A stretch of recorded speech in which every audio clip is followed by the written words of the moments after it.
BBC Tamil News. டிபிசியின் தலைப்புச் செய்திகள்.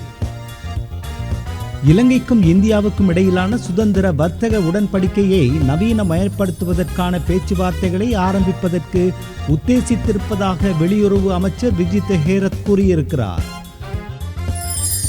60க்கும் அதிகமான சிவில் சமூக அமைப்புகள், ஊடக அமைப்புகள் மற்றும் தொழிற்சங்கங்களை உள்ளடக்கிய கூட்டணி பயங்கரவாத தடை சட்டம் உட்பட அடக்குமுறை சட்டங்களை ரத்து செய்து விடுமாறு ஜனாதிபதி திசாநாயக்கவிடம் வேண்டுகோள் விடுத்திருக்கின்றன. கொழும்பு குற்றத்தடுப்பு பிரிவு போன்று விசேட குற்றத்தடுப்பு பிரிவை ஒவ்வொரு மாகாணத்திலும் அமைப்பதற்கு உத்தேசித்திருப்பதாக பொது பாதுகாப்பு அமைச்சர் ஆனந்த விஜயபால கூறியிருக்கிறார். அரசியலில் செல்வாக்கு செலுத்திய அரசியல்வாதிகளுக்கு எவ்வாறு கோடிக்கணக்கில் நிதியளிக்க முடியும் என லஞ்ச ஊழலுக்கு எதிரான மக்கள் அமைப்பின் தலைவர் ஜாமுனி காமந்த துஷார கேள்வி எழுப்பியுள்ளார். அவை இன்றைய டிபிசியின் தலைப்புச் செய்திகள்.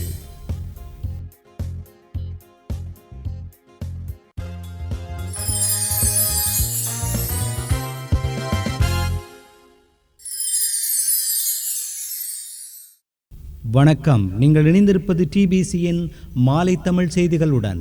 இனி விரிவான செய்திகளை பார்ப்போம்.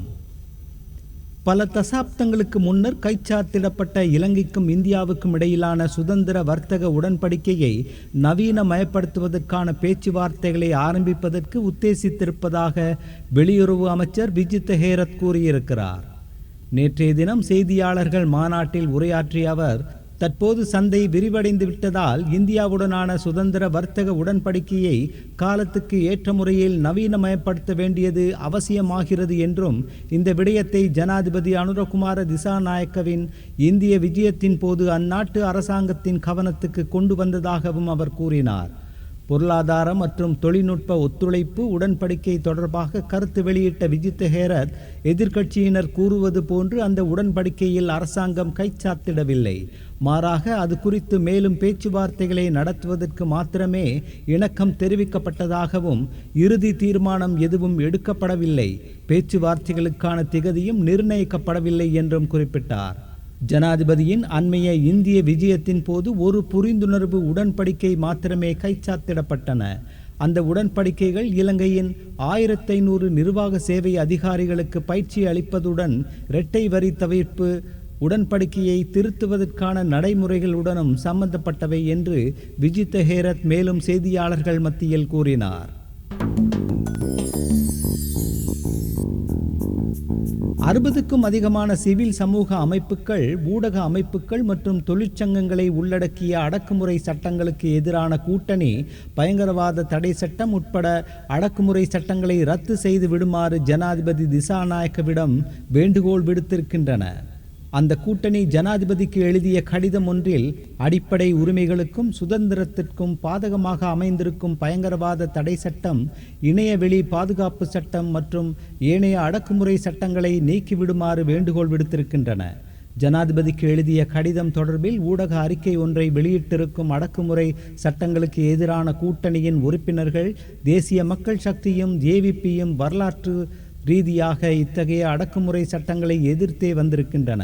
அத்துடன் அத்தகைய சட்டங்கள் நீக்கப்பட வேண்டும் என்றும் அவை தொடர்ச்சியாக குரல் கொடுத்து வந்திருக்கின்றன. உடனடியாக நீக்கப்பட வேண்டிய ஒரு கொடிய சட்டமாக பயங்கரவாத தடை சட்டம் பரவலாக அடையாளம் காணப்பட்டிருக்கிறது. பயங்கரவாத தடை சட்டத்தை தொடர்ந்தும் வைத்திருப்பது தேசிய மக்கள் சக்தியும் ஜேவிபியும் ஏற்கனவே உறுதியாக கடைபிடித்து வரும் நிலைப்பாட்டுக்கு மாறாகவே அது அமையும். பயங்கரவாத தடை சட்டத்திற்கு புறம்பாக கருத்து வெளிப்பாடு சுதந்திரத்தை கடுமையாக பாதிக்கின்ற இன்னொரு ஒடுக்குமுறை சட்டமும் உடனடியாக நீக்கப்பட வேண்டும் என்று நாம் வேண்டுகோள் விடுக்கிறோம் என்று கூறப்பட்டிருக்கிறது. குற்றச்செயல் அலையை கட்டுப்படுத்துவதற்கான ஒரு புதிய முயற்சியாகவும், இலங்கை போலீஸ் திணைக்களத்தை மறுசீரமைப்பதற்காகவும் கொழும்பு குற்றத்தடுப்பு பிரிவு போன்று விசேட குற்றத்தடுப்பு பிரிவை ஒவ்வொரு மாகாணத்திலும் அமைப்பதற்கு உத்தேசித்திருப்பதாக பொது பாதுகாப்பு அமைச்சர் ஆனந்த விஜயபால கூறியிருக்கிறார். உத்தேச விசேட குற்றத்தடுப்பு பிரிவுகள் அந்தந்த மாகாணங்களின் சிரேஷ்ட பிரதி பொலிஸ்மா அதிபர்களின் கீழ் இயங்கும் என்றும் அவர் கூறினார். வடக்கில் முல்லைத்தீவு மாவட்டத்தில் முள்ளிவாய்க்காலில் கரை ஒதுங்கிய படகில் வந்தபோது இலங்கை கடற்படையினரால் மீட்கப்பட்ட மியன்மார் அகதிகள் தொடர்பில் நிரந்தரமான தீர்மானம் ஒன்றை இலங்கை எடுக்கும். இது உள்நாட்டு விவகாரம் அல்ல, சர்வதேச அக்கறையுடன் சம்பந்தப்பட்ட விவகாரம் என்று வெளியுறவு அமைச்சர் விஜித் ஹேரத் கூறியிருக்கிறார். சர்வதேச சமவாயங்களின் பிரகாரம் அகதிகளுக்கு சகல வசதிகளையும் வழங்குவதற்கு நடவடிக்கைகள் எடுக்கப்பட்டிருக்கின்றன. 100க்கும் அதிகமான மியன்மார் ரோஹிங்கியோ முஸ்லிம் அகதிகள் முள்ளிவாய்க்காலில் படகில் கரையொதுங்கிய செய்தியை அறிந்த உடனடியாக வெளியுறவு அமைச்சு பாதுகாப்பு அமைச்சுடன் அந்த விவகாரத்துடன் சம்பந்தப்பட்ட அதிகாரிகளுடன் தொடர்பு கொண்டது என்றும் அவர் கூறினார். நாடாளுமன்ற தேர்தல் தொடர்பான செலவின அறிக்கைகளை வழங்காத வேட்பாளர்களின் பெயர்களை போலீஸ் திணைக்களத்திற்கு வழங்க திட்டமிட்டுள்ளதாக தேர்தல்கள் ஆணைக்குழு தெரிவித்துள்ளது. ஜனாதிபதி தேர்தல் மற்றும் எல்பிட்டிய உள்ளூராட்சி மன்ற தேர்தலில் செலவு அறிக்கையை வழங்காத வேட்பாளர்களின் பெயர்கள் போலீசாரிடம் ஒப்படைக்கப்பட்டு அது தொடர்பான சட்ட நடவடிக்கை எடுக்கப்பட உள்ளதாக தேர்தல்கள் ஆணைக்குழு குறிப்பிட்டுள்ளது. அதன்படி நாடாளுமன்ற தேர்தல் வருமானம் மற்றும் செலவு அறிக்கையை வழங்குவதற்கான அறிவித்தலின்படி குறித்த அறிக்கையை சமர்ப்பித்த வேட்பாளர்களின் பெயர் பட்டியல் மாவட்ட செயலகங்கள் மற்றும் தேர்தல் செயலகங்களில் காட்சிப்படுத்தப்பட்டுள்ளன. செலவு அறிக்கையை வழங்காத வேட்பாளர்களின் பட்டியலை போலீஸ் திணைக்களத்துக்கு வழங்க தேர்தல் ஆணைக்குழு நடவடிக்கை எடுப்பதாகவும் தெரிவித்துள்ளது. ஜனாதிபதி நிதியத்திலிருந்து நன்கொடை அல்லது நிதியுதவி பெற வேண்டுமாயின் குடும்ப உறுப்பினர்களின் மாத வருமானம் 1,00,000க்கும் குறைவானதாக காணப்பட வேண்டும் என்ற நிபந்தனை காணப்படுகின்ற நிலையில் பல ஆண்டுகளாக அரசியலில் செல்வாக்கு செலுத்திய அரசியல்வாதிகளுக்கு எவ்வாறு கோடிக்கணக்கில் நிதி அளிக்க முடியும்? முறையற்ற இந்த செயற்பாடு குறித்து முறையான விசாரணைகளை மேற்கொண்டு வழங்கிய நிதியை மீளப்பெற வேண்டும் என லஞ்ச ஊழலுக்கு எதிரான மக்கள் அமைப்பின் தலைவர் ஜாமுனி காமந்த துஷார தெரிவித்தார்.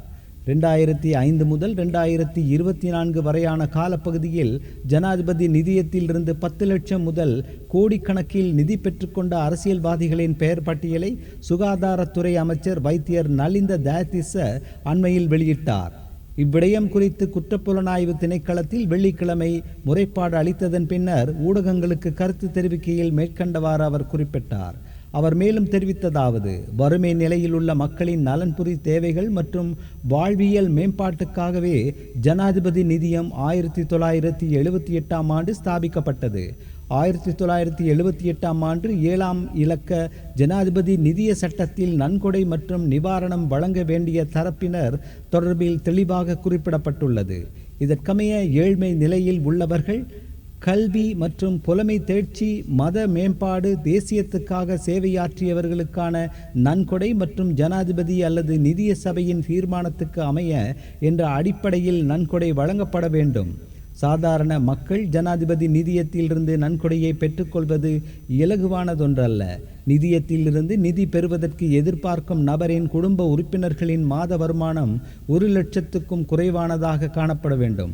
மருத்துவ சிகிச்சைக்காக நிதி பெறுவதாயின் சிகிச்சையின் 50% பிரிதொரு தரப்பு ஏற்றுக்கொள்ள வேண்டும் என்று பல நிபந்தனைகள் விதிக்கப்படும். கடந்த காலங்களில் தகுதி உள்ளவர்களின் பலருக்கு நிதியத்திலிருந்து ஒத்துழைப்பு கிடைக்கப்பெறவில்லை. 2005 முதல் 2024ஆம் ஆண்டு வரை பல ஆண்டுகாலம் அமைச்சு, இராஜாங்க அமைச்சு உட்பட அரசாங்கத்தின் உயர் பதவி வகித்தவர்களுக்கு ஜனாதிபதி நிதியத்திலிருந்து நிதி வழங்கப்பட்டுள்ளது. ஜனாதிபதி நிதிய சபையின் தலைவர்களாக பதவி வகித்த முன்னாள் ஜனாதிபதிகளான மஹிந்த ராஜபக்ஷ, மைத்திரிபால சிறிசேன, கோட்டாபய ராஜபக்ஷ மற்றும் ரணில் விக்ரமசிங்க ஆகியோர் தமக்கு இணக்கமானவர்களுக்கு மாத்திரம் நிதி வழங்கியுள்ளார்கள். பல ஆண்டுகாலமாக அரசியலில் செல்வாக்கு செலுத்தும் அரசியல்வாதிகளுக்கு கோடிக்கணக்கில் எவ்வாறு நிதி அளிக்க முடியும்?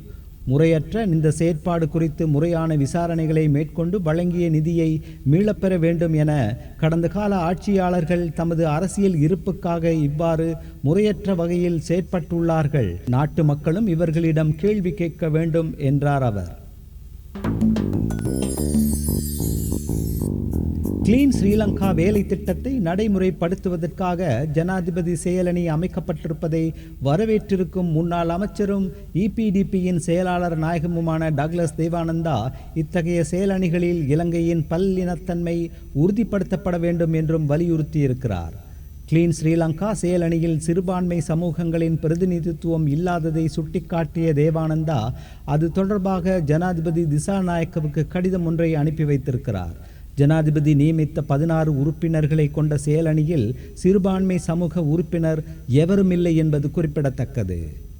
அந்த செய்தியோடு நிறைவுக்கு வருவது டிபிசியின் இன்றைய மாலை தமிழ் செய்திகள். மீண்டும் நாளை காலை வழமை போல் சந்திக்கலாம். வணக்கம்.